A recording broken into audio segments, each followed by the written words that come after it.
Hello and welcome to another Century 21 Tech Talk briefing with me, Jeff Tracy. In this briefing, I'll be providing details about the operation and technical specifications of the Firefly. The Firefly is International Rescue's advanced firefighting vehicle. It is transported to the danger zone on board Thunderbird 2, often in Pod 3 or Pod 6. The Firefly is 47 feet long and 15 feet in height, making it comparable in size to a Tiger-type fire appliance. When not in operation, it is stored in the auxiliary equipment garage next to Thunderbird 2's pod selection bay. The large blade at the front of the vehicle is ideal for moving debris and clearing a path for additional rescue craft. It is constructed from heat-resistant Kahelium Extract X and can withstand temperatures far in excess of any other man-made material.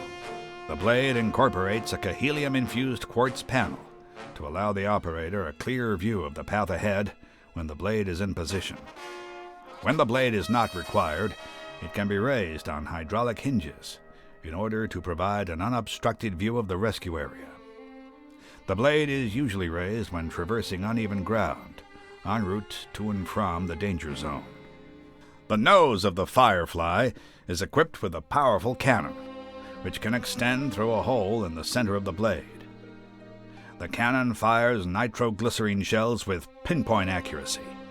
These explosive shells are used to blow out intense fires that would be otherwise impossible to fight using conventional methods. By creating a carefully calculated blast in the vicinity of the fire, the Firefly's explosive shells rob the fire of the oxygen it requires to burn, and the fire is extinguished. The craft is equipped with advanced thermal sensors, which are capable of detecting the most critical and dangerous areas in large fires. This information can then be used to combat a blaze in the most effective way possible. Additionally, precise readings can be more accurately triangulated from additional heat detection equipment and similar sensors on other Thunderbird craft. Like the mole, the main body of the Firefly is constructed from heat-resistant material and is built around a set of durable caterpillar tracks. This rugged propulsion system provides the maximum power and traction needed to force debris out of the vehicle's path.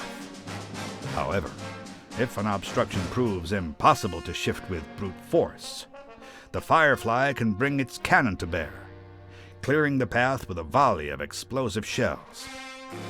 The rear of the vehicle includes a heavy-duty towing port. This allows for an additional supply of suppressant to be towed behind the Firefly for larger operations. The operator's cabin is accessed by a hermetically sealed hatch on the port side of the vehicle. The cabin itself is shielded from heat and radiation, and the controls have been simplified for ease of operation by an individual wearing a fire suit. Although the Firefly's hull is designed to protect against extreme heat, standard operating procedure requires the crew to wear protective gear. A multi-directional turret is located on top of the craft, which can propel high-pressure jets of water or specially formulated chemical suppressant. The nozzles can swivel left and right and can pitch up to an angle of 45 degrees. The protective gantry is raised when the turret is in operation. The system also incorporates a vertical high-pressure delivery outlet, which blankets the area directly around the Firefly itself with water or chemical suppressant. A typical operation for the Firefly can be summarized as follows. First, a suitable deployment site is chosen. Thunderbird 2 lands at the danger zone, releases the pod, and lowers the ramp into position. The Firefly moves out and proceeds on course as indicated by the rescue commander. Direction is often provided by International Rescue's mobile control operator, though in extremely hazardous conditions, the instructions can be relayed from the safety of the Thunderbird craft themselves. If the Firefly needs to clear a path to the objective, the clearing blade is lowered into position and power is transferred to the traction system. As the Firefly nears the objective, the operator may choose to activate the rear turret in order to lay down a blanket of suppressant in the immediate area. This course of action provides a relatively safe exit route if the craft needs to reverse away from the rescue site. In larger, more intense fires, the nitroglycerin cannon is deployed to blow out the most threatening areas of the blaze. Once the imminent danger has been suppressed, the operator can leave the machine and recover the personnel in distress. The fire suits provide enough protection to perform this action with a margin for safety, and they may choose to take handheld suppression equipment with them if the situation calls for it. When all personnel are safely on board, the Firefly can be maneuvered away from the danger zone. It often returns along its entry track, but can clear a new path if the original has been compromised during the rescue operation. The Firefly is our most advanced piece of firefighting machinery, but we also have other equipment for tackling fire hazards. The Firecat is a specially modified version of the commercially available Knox 50 all-terrain transporter. Brains has equipped it with a nitroglycerin cannon, in addition to a high-pressure suppressant pump. We also have a pair of Tiger fire tenders.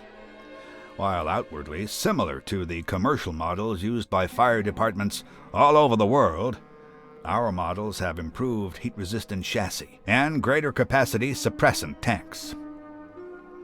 These vehicles often provide backup for the Firefly on operations involving the largest and most dangerous fires. We even have a specially designed diacetylene cage apparatus that is used to fight fires inside elevator shafts. A tank of suppressant feeds sprinklers on the exterior of the cage, while a pair of mechanical grabs extend from below and clamp onto the stricken elevator car. The Firefly is often paired with other auxiliary equipment in the course of rescue operations. One such instance was when it cleared a path for the mole during the Thompson Tower disaster. The Firefly remains one of our most vital pieces of life-saving equipment, and I hope you've enjoyed learning about it. Join me next time for another Century 21 Tech Talk briefing. FAB.